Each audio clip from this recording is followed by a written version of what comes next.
Oh, Mike, we didn't even get to the story with your mom meeting Terry. Yeah, just chatting up Terry Yeah, Austin. we were waiting. We wait in Really? line, wait in line to meet Terry Austin, and then we find out later that Mike's mom had been chatting with him for like the last half hour, just not realizing who he was. And Yeah, just talking about random things like, so these funny books, what are these funny books yeah. about? You do these things? What kind of stuff do you do? So these funny books here, Yeah, yeah, yeah. Go marry a very nice lady. You're listening to, and this is why I love comics. Andy and Mike!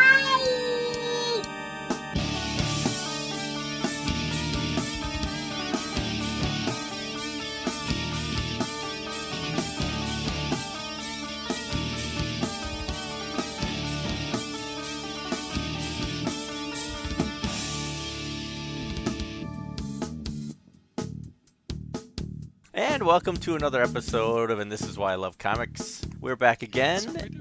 If this is your first time, welcome. Andy's here, that's me, and Mike's here. That's me. And we're here, we chat about things. If this is your first episode, well, it's hard to explain what we do. It could be summed up pretty simply. It's called rambling. Yes, see, we Idle both are rambling. of 50 years old. Like, Grr. we have the canes. We have My the gray bones are hair. My idea for this podcast is two friends, which we are, and we're old friends because we're over 50, and Yeah, old in many, many ways of the terms. and we've known each other since ninth grade. We're good friends. We chat about comic books and everything else under the sun. And I thought, So far, it sounded like you were describing the Golden Girls before you got to well, the comic book part. wait, thank you for Thank you being for my being friend. down the road, back again. Yeah, it's weird that we could both sing that song. Had the lyrics. Ask me to like recite anything from like the Gettysburg Address or anything. Not a clue. Yep, not even a word. But the Golden Girls theme song, that and probably the number of ingredients it takes to make a Big Mac. Big Mac or a Killer Shrew. Killer Shrews. Yes. Circus Peanuts. Okay. This is the first episode of the new year, so Happy New Year to you guys. Thanks again for downloading us and listening to us. We really appreciate it. Please tell a friend. Like everybody else, we're trying to build an audience. And so with your help, we can do it. Yeah, we're all in this together.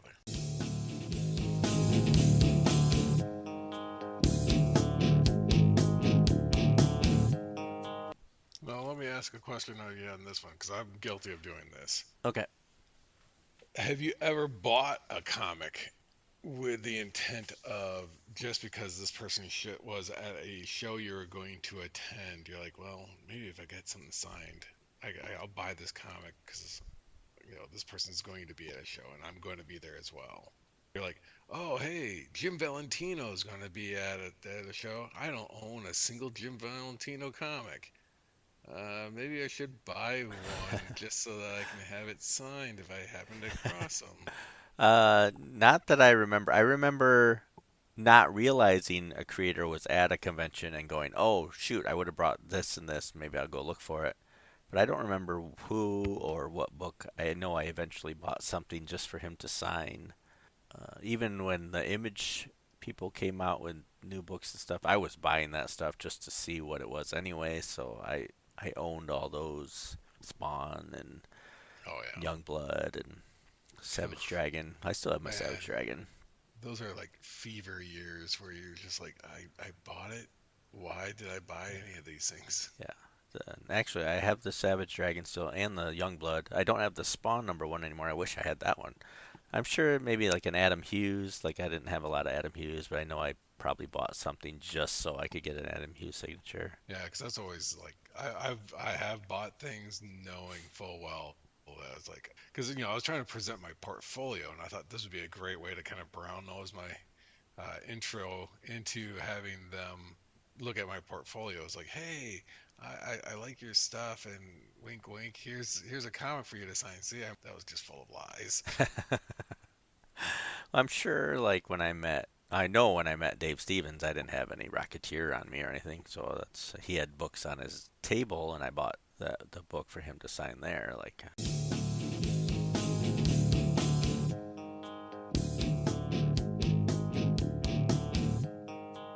$0.60 for an annual. What the heck? Like that was like considered like, wow, that's expensive. Right. Yeah, back then I probably, how am I going to find that money for that issue? You know how many lawns I had to mow in That, order to get 60 cents? right. That reminds me. We've never talked about back when I was getting comics and trying to save money, I would order comics from an online service and we would get them in the mail once a month. Like we'd pre-order it, like we were a comic store almost. We'd pre-order a bunch of books and I'd invite friends to order so we could all save money together, you know. At one point, it was M&M service, which they're still around. But at one point, I'm was probably, well, let's see, you ordered through that too, didn't you? So it must have been early high school. Did you reorder, or was that after high school? I think that was after, technically, like maybe the senior year of high school. All right. Well, I always pictured myself younger, but you're right. I think it is like senior year or whatever. We were ordering it, and a bunch of us would pool our money and buy comics. And the more comics you'd get, the more discount you would get. And they were raising prices on comics, and that it wasn't like they were lowering their discount because prices were going up and they had to feed their families too. And it made me so angry. I wrote them a note. A sternly written letter. A sternly written letter, probably. Well, I mean, I didn't type it. I didn't have a computer, and what I did, I probably didn't have a printer if I did have a computer. And there was no email to them, so I wrote a note on 8x10, you know, lined piece of paper, and scolded them for daring to lower the discount and costing us money. Well, sure. Hopefully it had 3-hole punch on the side of the paper so that they could save it in their archives. Yeah, it did. I'm sure they stuck it on the wall. Binder yeah. full of these complaints just like it. Which I laugh now thinking about it. Like they probably went, "Who's this kid? It was a comic store. Let's just take this discount right away." Completely away. Right, yeah. That's just I had to leave them a note, yell at them. How dare they? I'm sure, and they replied. I remember them replying to it, and it's like, yeah, we understand. Here's the economics of it, and they were very polite. I'm sure it was passed around. Yeah. Here's another one, everybody. We got another one. Check this kid out. He thinks he's somebody. Just like, all right, this is it, everybody. We've got the winner. Oh, we better change our ways. This guy's mad. Why can't you take it all away? And be with me, yeah. It does make you wonder, though, how many people we mispronounce. I know in an earlier podcast we talked about the Buscema, Buscema, Besmumo, or whatever. Yeah. And I don't think we ever really came to a conclusion. But I do remember that there was a VHS you could have ordered or bought that had How to Draw Comics the Marvel Way. And it had Stan Lee sitting at the table with John Buscema or Buscema, Buscema, whatever. And at some point in the video, he must have pronounced his name. And it's like, that would have been the authoritative version of it. I still want to know how to pronounce Doug Mankey or Manchai? yeah. Monchichi? Because he's still working in the industry, so. Yeah. Well, I think he wrote all those Godzilla issues that I had, if I recall. Yeah, because he did like Shogun Warriors. If I'm thinking of the same person, because I've gone on long monologues about somebody and finding out, oh, that wasn't the right person. I was talking about somebody completely different. As we were recording this, we went to a toy show last weekend. You visited, and I was selling my wares. And I was buying said wares. You were buying wares. That was pretty fun. I hadn't done a show in over a year because of COVID, and so it was fun kind of getting back on track. My business partner, Matt, had done a couple. He was still in the groove, but I wasn't. But it was fun getting back in there and seeing the regulars and the irregulars. Now, obviously, you're seeing regulars as in, like, the people at various booths selling their goods. But do you also see a lot of the regulars as far as, like, consumers of said goods? Yes, and a lot of our consumers is also people who have booths there. Like, you know, we kind of congregate and buy from each other, which is kind of fun too. And we do have regular buyers there. Unfortunately, one of our best buyers died last year of COVID, but he was always one that came and stopped at our booth and bought some stuff early on. Yeah, we do have regulars. Definitely, it was a lot of fun. It was actually busier than I thought in the morning, and then it died down like it normally does, which they need to find a way to get people in the door after noon. It wraps up at 3, noon to 3 spot. Because, like, we even stayed on our end. We, as consumers, we kind of, like, walked the show, and we were done. And then it was even stretching it a little bit when we stuck around past noon. You know, and there's a hint of where it's like, I know a lot of people will be kind of drastically discounting their stuff because they don't want to box it up, and they'll Yep. take a lower rate. So do you stick around for that in hopes that they might discount things? But then others are like, you know what? It's not worth it, and they'll box things up well before 3 o'clock. They used to have door prizes and stuff to try to do that, but the new owners do not. Remember the best door prize moment of all time was you, my brother, and I, and then my son was quite young at the time, went to the local comic convention here in the South Bend area, greater South Bend, Indiana area, and they would do hourly door prizes. So that was their attempt to try to keep people at the show. It's like every hour we're going to call out names every hour. And I remembered that we were, going through some back issue bins, just kind of flipping through the various comics and going through. And then the guy goes, hey, okay, attention. I'd like to go ahead and do the, 10 o'clock name for the door prize. 10 o'clock name for the door prize. Please listen up. And everybody's like going, people were just like, oh, whatever. And they were, constantly going about their business until the announcer over the PA rattled off. The winner of this 10 o'clock door prize is Phil McCracken. Phil McCracken, you are the winner of the 10 o'clock door prize. Phil McCracken, come on up to the front. And he said it so many times, super dead serious and completely Oblivious to the fact of, you do understand what you're saying, right? Right. You got owned by the biggest prank or the oldest prank in the world. I'm no kidding. Yeah, it's like, why don't you just say Seymour Butts Right, or yeah. something like that? But he just said it like 3 or 4 times, and everybody kind of looked around at each other. Strangers were talking to each other like, is he saying what I'm thinking he's saying? I'm sure there was a Yeah, one person in the back was like, yes, I've waited for this forever. But at the same point, it was like, oh, I could have won that door prize if I hadn't just been a complete jerk and wrote Right, yeah. some sort of fake name on that door prize. But at the same point, it was worth the door prize for the rest of us because, man, I was dying. Oh, and Mike disappeared. We're going to pause for this station identification. We'll be right back.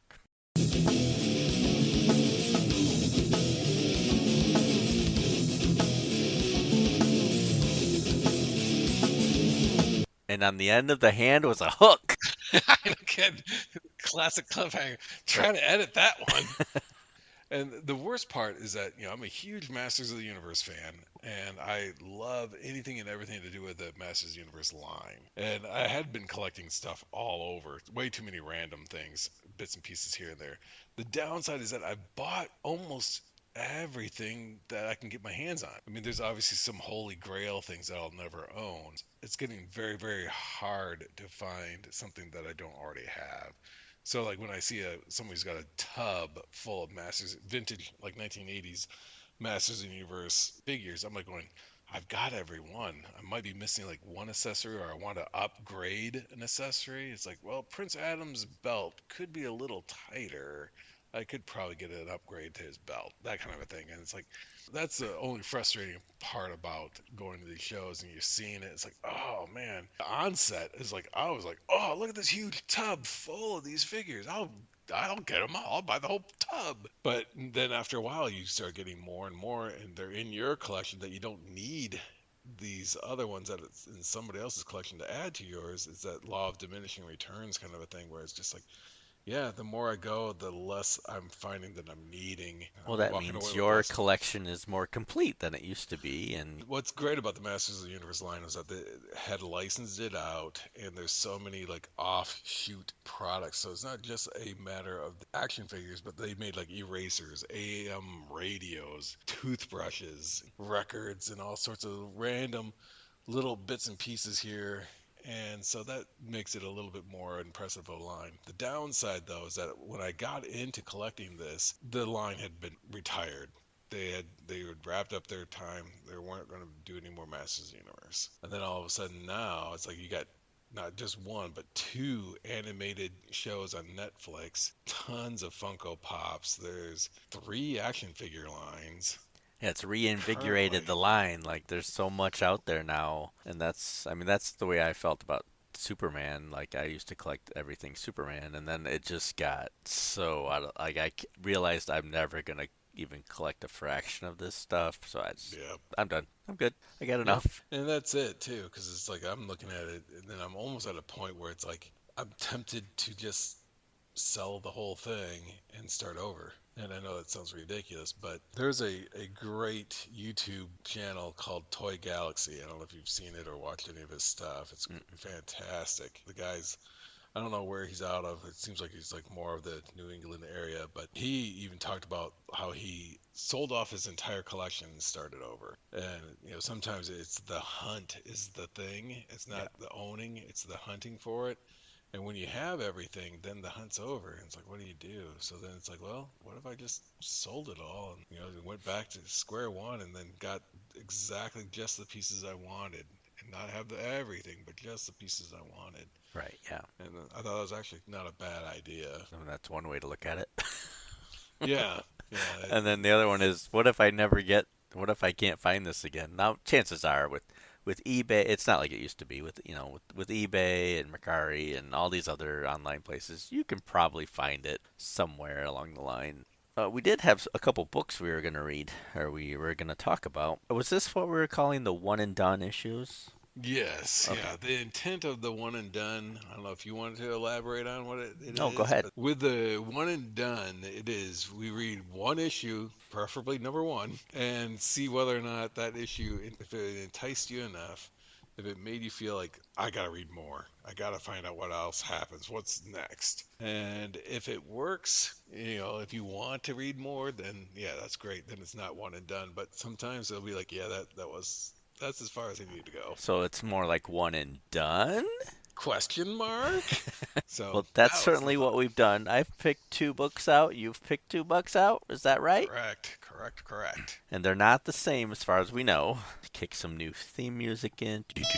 One and done. One and done. It's a One one and and done. done. Question mark. For my book report today, my one and done starts with me having completed Invincible back in the day, way back. So I didn't want to dive into something I've already read, but I knew that Robert Kirkman had so many splinter comic series off of the Invincible universe. So mine was the Astounding Wolfman. Wow, I actually have that issue. Yeah, I think it was given away as a free comic book day issue as well. Okay. Do you know what year that is? The Astounding Wolfman complete collection came from 2017, so I don't know exactly. But yeah, it's clearly in the Invincible universe. It has a superheroics feel, but it also has a very strong Robert Kirkman feel to it as well, obviously with his writing. But it's that if there can be violence, there will be violence. The Astounding Wolfman was launched by Image Comics on May 5th, 2007. It ran for 25 issues. This was issues 1 through 25, and I said, well, let's get it, read the first issue, and see if it was worth reading any of the other 24. The basic premise of it is very, very straightforward. If you've seen anything wolf-related, werewolf-related, you know how this is going to play out. Some innocent bystander gets attacked by a werewolf and gains werewolf powers, and then has uncontrolled werewolf, the torn nature, the dual nature of I'm a nice person, I do nice things, but then when I become a wolf, then all of a sudden I can't control what I'm doing and I slaughter things and so forth. The issue at this point is very, very formulaic. It's establishing all the characters that they're going to kind of roll out, and pretty predictable with excessive violence here and there. It's a family man that winds up a grown man married and has a daughter, but transforms by the phases of the moon into this wolf, and then comes back and he's not the person he once was, and I feel weird, I feel strange. And ultimately he meets up with somebody who's willing to fund his train him And it's like, what? Who are you? How did you find me? Blah, blah, blah. And it turns out it's a vampire. And so it's this whole, like, I'm making a supernatural connection to the world of the Invincible. It was okay. And to be honest, the whole thing is like, would I read any more? It's like, not really. I liked it. The art was very much is like somebody that was like the cousin of the guy who drew Invincible. So there's a lot of similarities, but it wasn't the same. It was clearly the same writer, so it felt and it was had the pacing and everything that was classic to Robert Kirkman. But after reading this one issue, I think it is a one and done for me. Wah wah. Yeah. He does get like a whole superhero costume. He fights in, alongside other superheroes, and it gets to be bloody mess and so forth. As I was just kind of flipping, it had a clear like Thundercats knockoff logo for the character, even though it was supposed to be a wolf's head, but Oh. in profile. But it was like that's the Thundercats logo. So that was a little disappointing. Did he have a sword too? I can, yeah. Wolfman, Wolfman, Wolfman, ho! Oh. But yeah, it got to a point where he even had a car, and Oh dear. yeah, so it was just kind of like, it's supernatural creature fighting in a superhero world, and vampires hate werewolves and werewolves hate vampires. But here's these two buddy cops type of situation, and then the vampire has a dark secret. One and done felt like that was like a decent origin. It established what it needed to establish, but it didn't feel as if this is going to like really dive into new territories, something that hasn't been done like 1,000 times before. Not what you were expecting from Kirkman. No. I mean, it was like it's one of those things where it's like either it didn't fully embrace the supernatural, it didn't add to the lore of werewolves, and then nor did it dive into like, well, this werewolf's a superhero, and it's like, yeah, but I've seen that kind of before too. Like you said, Man Wolf was around in Marvel in the 70s. Right. 25 issues, probably a good run for it. I can't imagine it going on forever. One thing I will say, like having gone through the entire run of Invincible, was that what's good is that the story arcs have a beginning and an end, and it is clearly done. I mean, it wraps up nice and neatly. I got a feeling that, I may be doing a little bit of a disservice to this. Doing only one issue, it may be a case where it dives deeper into things and starts shaking up the status quo of what you expect. But this first issue, I wouldn't go back for a second. That's a book that I don't remember reading, so I will probably pass now that I have. That resounding review. My first one and done, we had talked previously a little bit about me picking up these Judge Dredd DC books that came out in 1994, based on the Stallone movie that was coming out, and not the great movie that came afterwards. That was phenomenal. Yeah, Underrated. But in August of '94, DC came out with two Judge Dredd books. The one I am choosing is the normal Judge Dredd title. It is by Andrew Helfer and Mike Avon Oming. So it's Andrew and Mike, another Andrew and Mike group. A parallel universe of us. That's right. Andrew Helfer, I'm not quite sure all he's done, but Mike Avon Oming, he is known for his powers with Brian Michael Bendis. And a couple other things. And this was a slightly different take on Judge Dredd because they, rather than continue on with the stories that had already been done on him, they didn't change Dredd as much as they changed his setting. He is more, they brought it back to when Mega City 1, the city that he lives in, was just getting formed, and kind of set him back in the history of the city and more of a like the creation of the judges. They kind of set him back in there rather than tell continuations of what was been done before. And I'm not sure I liked that part. Took me out of the story by having him be a little more rookie, not having things in the city, the rules being set already. It wasn't as fun for me as I thought it would be. This was, of course, issue 1. The art didn't thrill me either. It was kind of like I really like his artwork on Powers, and maybe it's the Minimal. anchor or something, but this stuff didn't thrill me at all. Actually, it doesn't look like him. He had an inker. I think he was inking himself. Title didn't make me want. I do own more of these issues, and I probably will eventually read them, but the first issue didn't grab me at all. This didn't offer me anything that I thought was unique for a DC title. It was a quick read, not too exciting for me, and I would pass this book if given a chance again. Ironically, this is the second issue one I've owned. I owned one and had it signed by the artist, but I since sold it, and then I had to rebuy it when I saw it really cheap. I'm not sure I'd buy it a third time.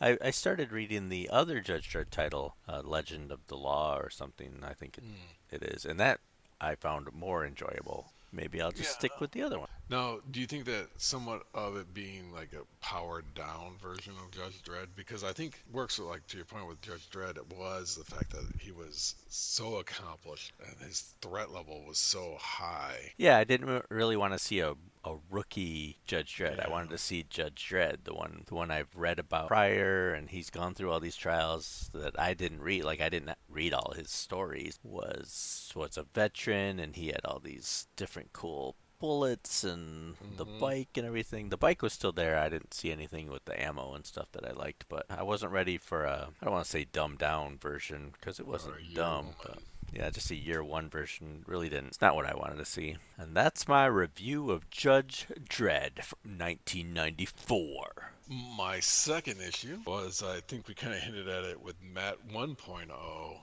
was to go through a Ed Brubaker, Sean Phillips issue and see if this would be a good series to continue. And it was a series that I picked out, which was somewhat eerily connected and had echoes of the Astounding Wolfman that I just read as well. But this issue, or this series, was called Fatale, like Femme Fatale. And in this particular one, it is about a woman who's nearly immortal, having lived several decades without aging, and has like a weird ability to kind of like hypnotize men to doing like things without her even knowing that she's hypnotizing them, or just like a siren, if you would. Just kind of they just succumb to her presence, so to speak. It was like a Dorian Gray kind of thing, or Somewhat, but makes this one interesting. So there's a lot of supernatural. So similar to the Wolfman supernatural, the character's got supernatural powers as the antagonist, and then there's other people along for the ride. But this thing is like a weird mix of film noir, and then it has a lot of Lovecraftian elements. There's a cult that's after her to kind of open up gateways to other dimensions, kind of thing. So there's this like cult that's just been chasing her for decades. So she's been around, like, I think, if I remember reading this correctly, since like the 1930s. okay. And the story in the first issue takes place in the 50s, and she hasn't aged at all. And then from what I've seen in the other issues, the whole series ran just a total of 24 issues. But And it was a flop. yeah, but they've collected it many times over in different volumes and so forth. But they're broken up into story arcs, and each arc kind of takes place in a different era. So like the first 5 issues kind of handle like the 1950s and this particular person that she's kind of lured, and in some cases, she lures men regardless.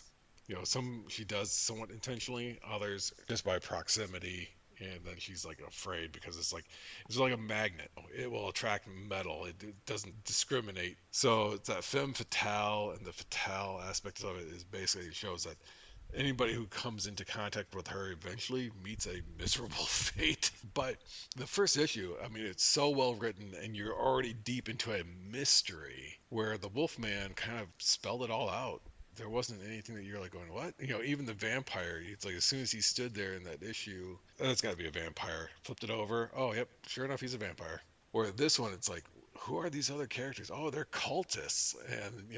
And this is an extremely violent comic, just like Wolfman, but this one was done almost like where you feel as if like this has got some deep-seated consequences, where Wolfman was like Yeah, you just tore a person in half. Well, that's terrible. That is graphic. This was like, oh, that was for gratuitous, very gratuitous nature to it. This is like, I hate to say it, but this violence actually serves the plot. It shows the threat level. Fantastic, fantastic issue. I cannot recommend it enough. It's great art, captures the time frame amazingly well, super well paced. You get into the characters, the dialogue seems natural. Everything about it is just really well done. The art, the writing, the pacing, the characters, and it's just as great because I love film noir.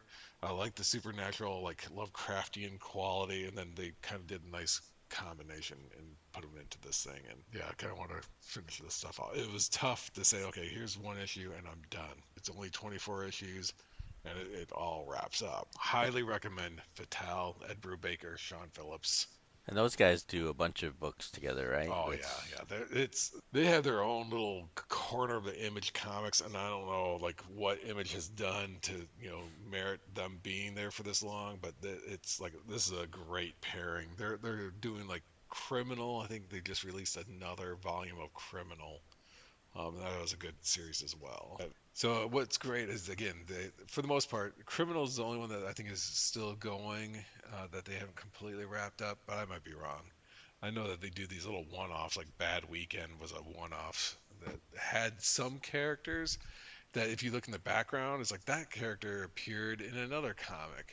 Maybe not, in that exact sequence that you're seeing that person in, but this character shows up in this book, this character shows up in this book, but they're ancillary characters. They're not like the main ones. They're just kind of like, oh, that detective was also a detective in this. Kind of what Frank Miller did in Sin City. Yeah, where there's just enough to kind of give you a sense of this is being like, we're building our own little ecosystem of characters and so forth, but it's not like they're super tied together. All right, cool. I know Matt 1.0 loves Brubaker and Phillips, so he would probably be echoing your love for them. May not be Perez level Right. of love, but it's right up there. Right. All right, well, my second one and done issue is, since we were talking about Alan Moore and Tom Strong and our love for that stuff, pulled out my issue of Promethea, issue 1, and gave it a second chance. I'm not sure what is happening with me. I really don't. But I read it. Admittedly, I read it like 2 hours ago. Because I forgot that I didn't read it yet. Yeah, so it is really fresh in the mind. And I enjoyed it. I know I read this before and didn't get it. Like, okay, whatever, Alan Moore. I read issue 1 from America's Best Comics, 1999, the same time Tom Strong #1 came out, I believe, or shortly after. Yeah, that whole run of America's Best Comics. Yeah, and read it, and I liked it. I think I'm going to give this another chance if I can find some back issues. I'm not. When I do see them, I'm going to pick them up. It was beautifully drawn by J.H. Williams III. Basically, plot is there's this person, Promethia, who's throughout time kind of like a fairy superhero. I don't know if you call it that or not, but is given strength by the stories that are told around it. And certain women are given this power, be her throughout time. And then there's this evil gods, but evil creatures that are, of course, the opposite end of that, and try and fight against her ability to fight against them, kind of thing. Yin and yang. It was an origin issue, leaving a lot of gaps to fill later. I don't want to get too much into it because a lot of Alan Moore stuff, I like people to be surprised about it and not really give away the plot, but the first issue is pretty basic. It's kind of a chase kind of issue where the reluctant hero doesn't know what she is yet, and learns as the reader goes as well, and tells a tale of her. And I'm not sure if it's set in the same universe as Tom Strong. I can kind of see some similarities in the background of like floating cars and odd cityscape and stuff. So I almost think that it kind of is, maybe, but not quite sure. I'm sure you find out about it later on, maybe that it is or isn't. But I thoroughly enjoyed it. I thought it was well written. Maybe I just wasn't mature enough back then to understand it, or not in the right frame of mind when I did try it. But Promethea, number one, I give it a thumbs up. You should read it. Yeah, I remember this series, and I remember picking up. I don't know how far. I don't think I carried this one as far in as I did with the Tom Strong run. It was good, and I think there was something to your point where it was like it's almost so dramatically different from what we saw from Tom Strong. You know, where Tom Strong was this great harkening back to pulp era in a modern time. This one was more like, to your point, fairy tale driven, where there's a lot more of the mystical qualities to it. Yeah, it was certainly a different writing style and character Hmm. than Tom Strong was. As great as Tom Strong is, I mean, you could just, I don't know if I'm learning a new appreciation for these well known comic writers like Grant Morrison and Alan Moore, but I'm learning there's a reason people really think their stuff is good. It's because it really is. And maybe I have to look at my collection again and pull some stuff out that I haven't read because I've enjoyed everything that Alan Moore has written that I've reread for the podcast and stuff like that. So I've got to be missing out on something. Yeah, it's always kind of interesting to see with this launching of the ABC, America's Best Comics, the wide range of books he came out with. So I think he even had like Tomorrow Stories, the the police precinct of various multiverses, and there's like top 10. Yeah, I don't have any of those though. I mean, if they're all marked in the same universe, Yeah, might be fun to read. yeah, he had a great run there for a while, and then unfortunately Jim Lee sold it to DC, which is what Alan Moore was like, I will never work for that company again. Right? Yeah, I'm still. And I mean, I that was haven't it for that. gone into my search for Supreme yet. I'm waiting for the new year, but I'll definitely Mm. pick those Supremes up when I see Now, them. do you have his other run he had done for Image Comics? I think it came out prior to his jumping onto Supreme. Was the 1963? Yes, I do have those. Yeah, that was what I think 6 issues as well. Those are good. I guess I didn't realize that was Alan Moore. Yeah, I Yeah, it enjoyed was great those. because it Like had a very Kirby, Kirby Kirby-esque. Lee. So yeah, fantastic stuff when he's writing it. And that's our one and dones. Nice. So recapping, we've got two good ones and two bad ones. So we're batting Yeah, 50-50 on this I didn't one. even try to do that, and it's just Yeah, yeah. What does that say about Fatale. us, Mike? That we're We're starting to getting. enjoy some more mature title books rather than traditional superhero ones. I mean, Yeah, are we yeah. growing up, or like Or just at is least having a zest for the new. is How's this that? just a is it just a phase we're going through? Our midlife crisis is still about comic books. Yeah, I think maybe there is some of that where we've read so much superhero stuff that it's kind of refreshing to read something else.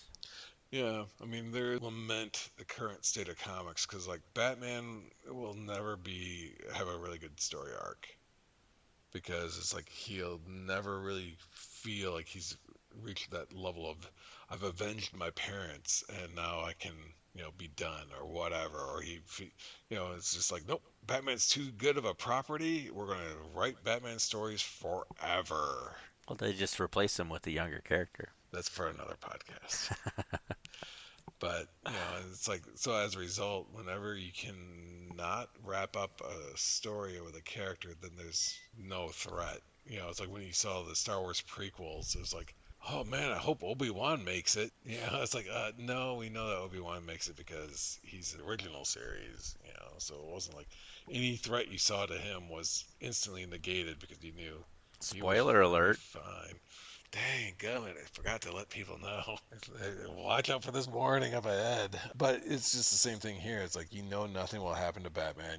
Nothing will happen to Superman. So whatever threat, cosmic or otherwise, is diminished because there's nothing that will ever happen. So that's what I think was great about, like, the Tom Strong is, like, you don't know if he was going to have that as an ongoing, but with Alan Moore, you knew he wasn't going to stick to something forever. So he was going to wrap something up or had some means to conclude whatever run he had on it. And then same thing with Promethea. all these things were like you knew that he probably had an overarching story of like this is going to be the beginning. I have a middle piece, and then I know how to end this series.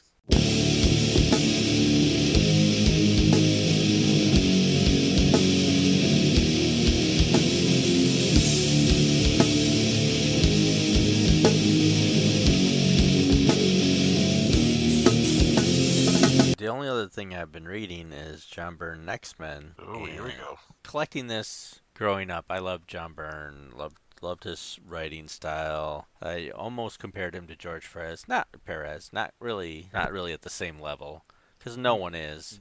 But I think I referenced it to you way back in the day. Is that Byrne would draw technology with just those like a couple of horizontal lines and then a bunch of little breaking up vertical lines to make it look as if these are wires and conduits. Perez would draw every brick in every building and all the mortar that went in there and the grain and the grit of every bit of mortar. His detail was extraordinary. Yeah, and I'm not taking anything away from John Byrne. He's done tremendous work. Good for him.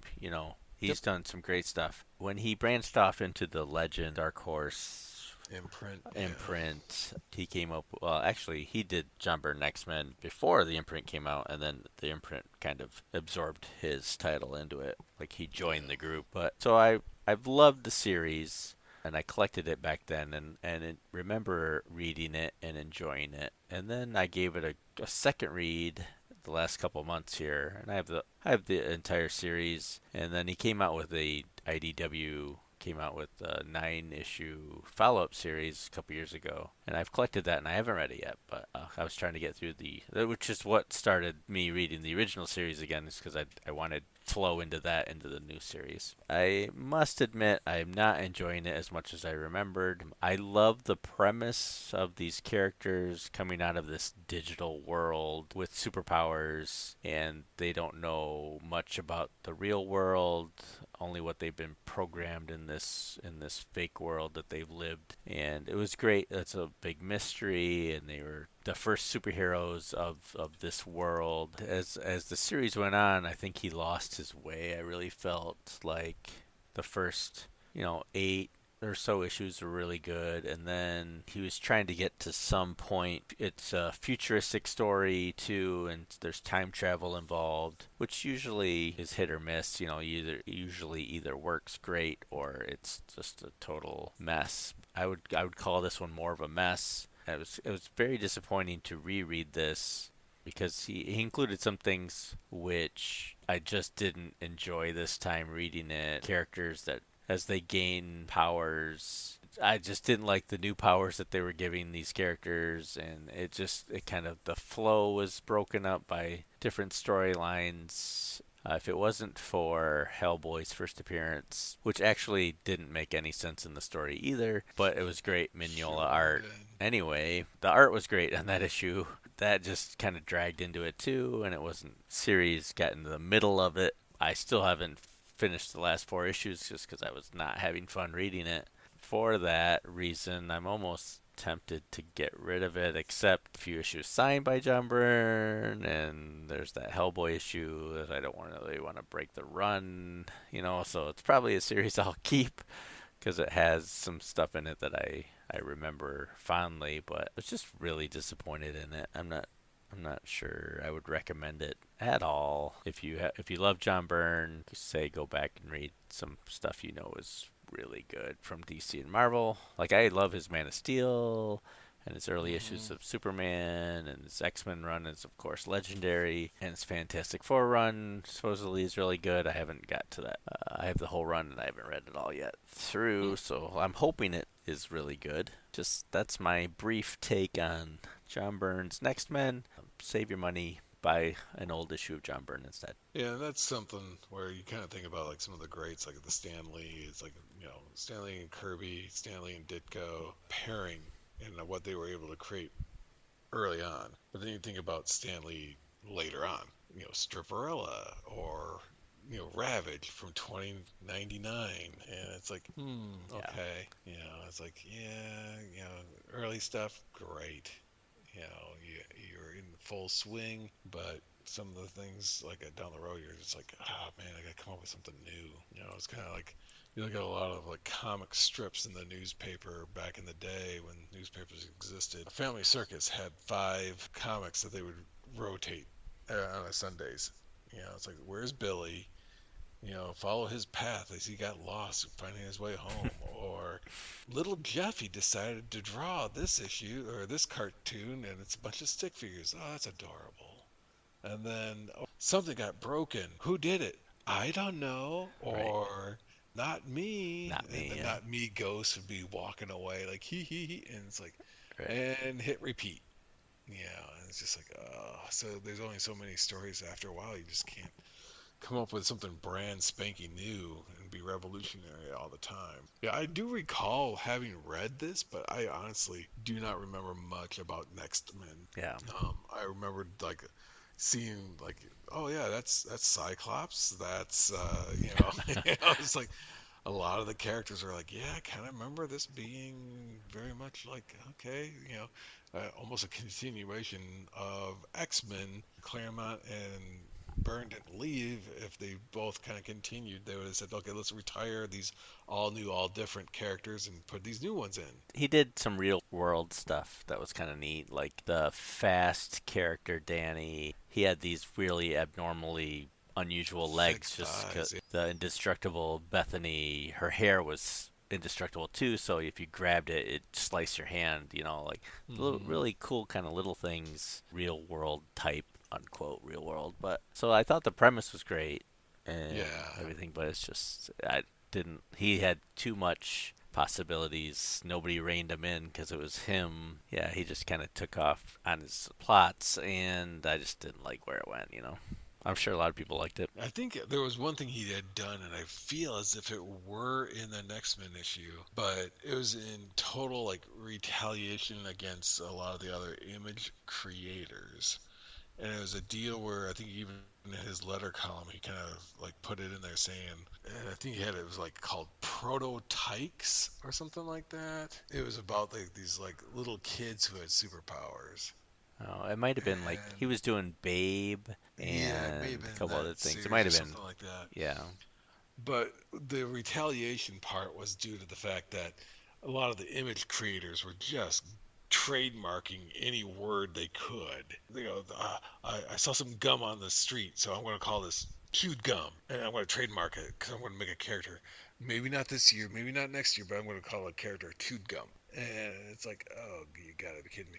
So they were trademarking anything and everything, and then Byrne was basically saying like, you can trademark all you want. If you don't have any sort of like proof of use, then the trademark becomes invalid. And I think, and then that's where like the Proto-Tykes or something like that, he had thrown that in a backup issue because it's like, I had this idea and I wanted to show proof of use, so I'm going to throw this in the back of this comic. And I thought it was Next Men, but I think you're right. I think it was that Babe or something else. yeah, or something But it similar was to just that. something. Yeah. Danger Yeah. Unlimited, or trying Oh, to think that's what right. I else. forgot about that series. It's Fantastic Four kind of thing. Yeah. Where Next Men was X Men, Danger Unlimited was clearly his Fantastic Four, and Babe was a continuation of his She-Hulk. So Right. again, Yeah. Exactly. going back to the trough, he was making his own like Marvel run.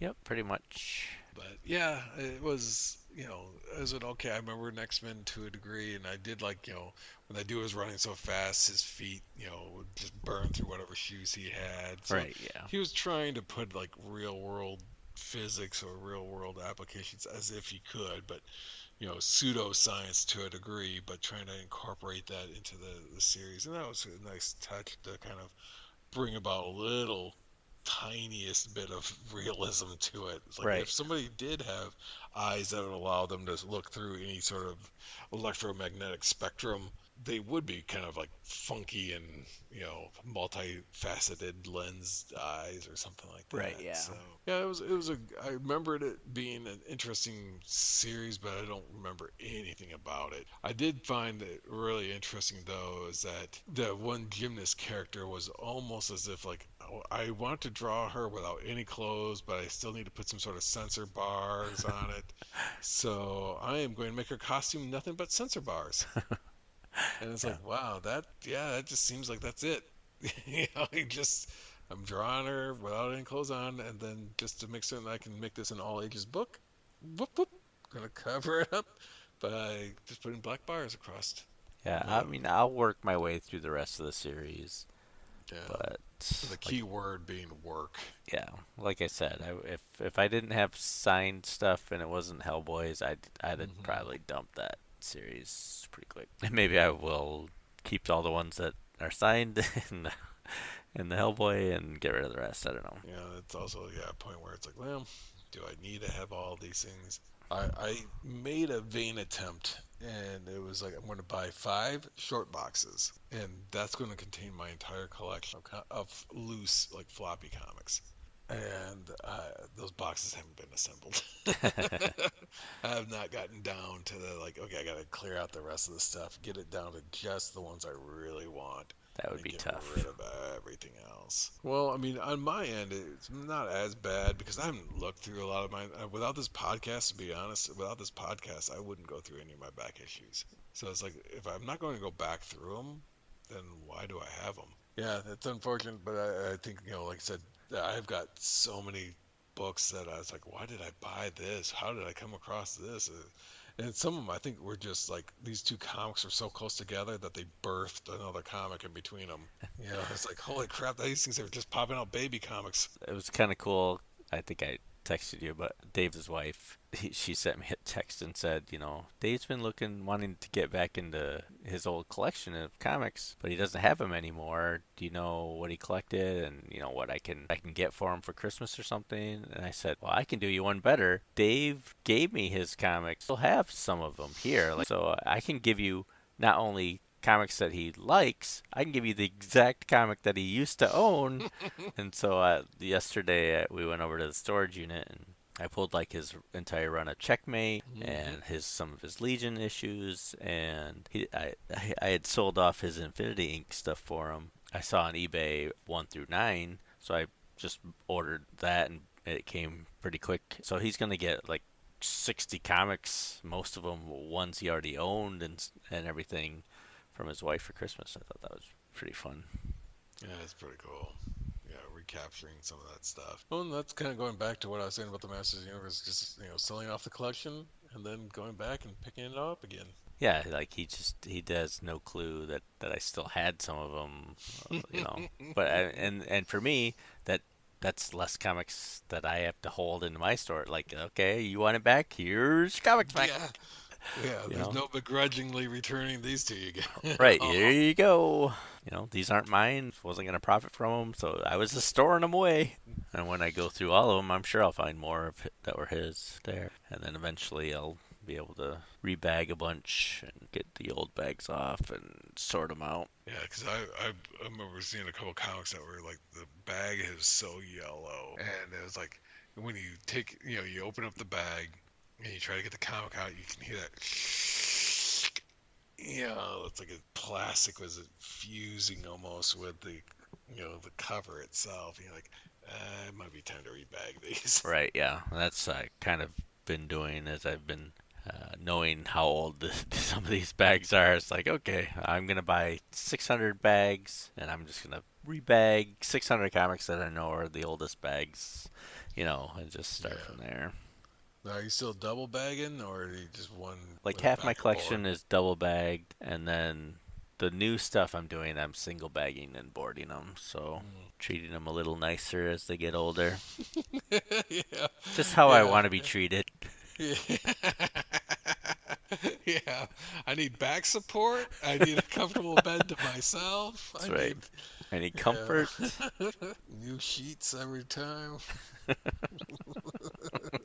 just like real people. Right. Yeah, it's amazing. I did Keith Giffen, I think, had a gimmick or some sort of promotion he was running. And I think it was with him. He was doing like Trencher or something like that. It was called like Bag the Bag or something like that, where he was like getting comics completely away from all this bagging and stuff, and if you the person who sent him the most used comic bags won like original art or something like that. But I think it was called Bag the Bag, and I don't, and it was just trying to really promote like the bags are the worst thing for the comic industry. I was like, what the heck is he going into? I guess. I mean, in a way, I see his point. If you want to collect it and read it again, you gotta bag it. These things are not going to be collectibles. If you're getting them now, they're not collectibles. Right.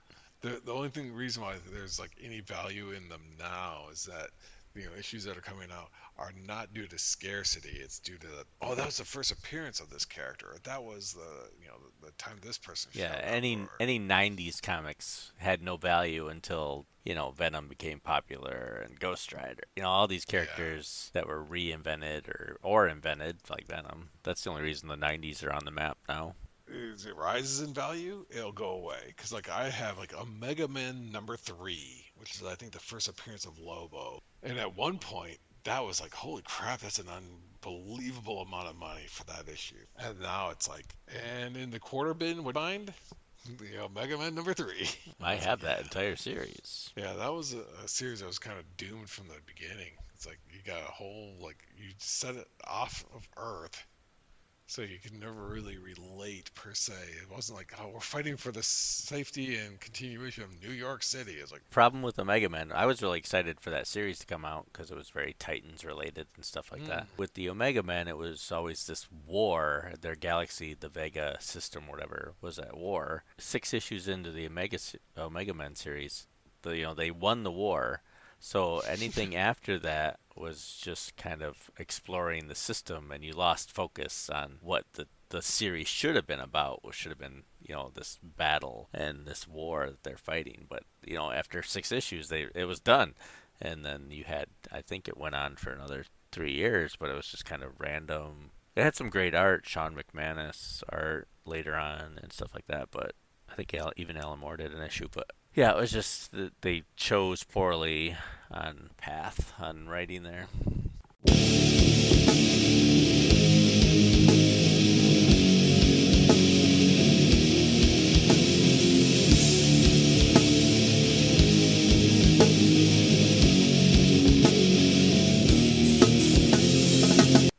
You have suggestions about what we should do for our one and dones, send them in. We'd be happy to hear them and review them. Favorite issue number ones, if you have one, let us know. give them a read and give our opinion. That's right. This new year, we got quite a few plans that we're thinking of. Secret plans. And we hope you'll enjoy them. We hope you continue to listen to us and tell a friend. I think for next series, I kind of want to do... I don't know. You usually pick what we're doing next. So what are we doing next? Well, you don't want my pick after that last one I suggested, which was RoboCop Terminator. Right. Oh, I didn't even get to that. RoboCop Terminator. No. Oh, here's my review of RoboCop Terminator. Frank Miller, Walter Simonson. The art was great. Walt Simonson is a great artist, but that Frank Miller script, whoo, Yeah, that was terrible. Don't bother. I mean, the art's pretty. If you just want to page through it and look at it, great. Otherwise, those 4 issues were a pain to get through, and it's only 4 issues. yeah, it's 4 issues. Pretty much rock'em sock'em robots. Yep. Don't bother. Move along. There's better things to read. I think that was coming on the heels of Frank Miller writing both RoboCop 2 and RoboCop 3, so he was fully immersed in that character. It's trash. Trash, I say, trash. I will see if I can find a better series to dive into. Preferably around a 4-issue series. And I think we've hit Marvel fairly well, and we've hit DC fairly well. And if I can find an independent series that has just a limited run. That isn't trash. That isn't trash, yeah. That's... Or at least one that doesn't, yeah. I don't know. We just did 4 one and dones, and only one was a DC. We'll find something. Michael picked something out for us. I'll use my magic 8-ball of comics. Right. I do want to do New Frontier sometime in the next couple of episodes. Yep, Darwin Cook is great. I already know I'm going to enjoy that. We have an email address. It's and this is why I love comics at gmail.com. We're on the Twitter, but I haven't really been focusing on the Twitter lately. I probably will this year a little bit more, so expect some news and some more things on the Twitter. That is in the show notes. We are still thankfully sponsored by the Thunder Chicken, letting us use their music. The Spotify link is in the show notes. Give them a love, give them a listen. They have been wonderful to us, and we want them to know it. So give them a listen and favorite, whatever you can do on the Spotify. I don't know. I'm old. I don't know what all you can do on it. Whatever buttons in the positive alignment. Whatever thumbs up clicks you can do. Subscribes. Yeah, definitely subscribe to our podcast. We would really appreciate that. And Thanks for your continued listening. yeah, thank you.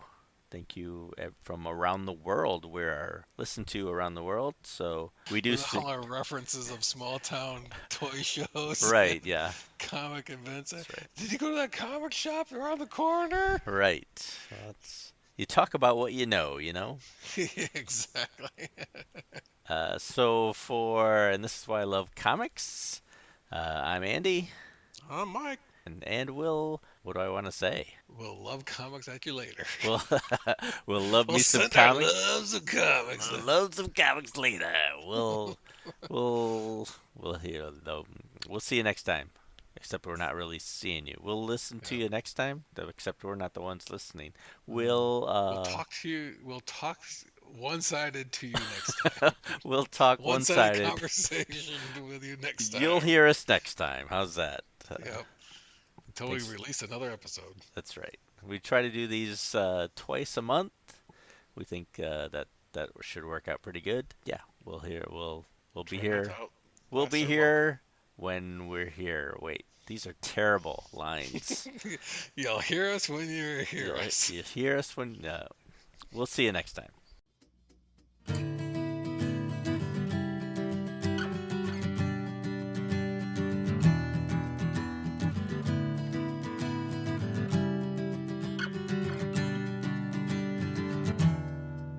Just focus on the relay team. Ingest the fallacies. Write it on these cave walls. It's open for theories. These things die tomorrow. Just push in the knife to learn this forgiveness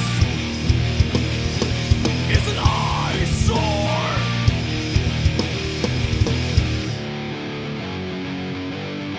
It's Thunder Chicken. Thunder. I still can't help but do the Thundercats now. Thunder Chicken. Ho! Classics. Classic.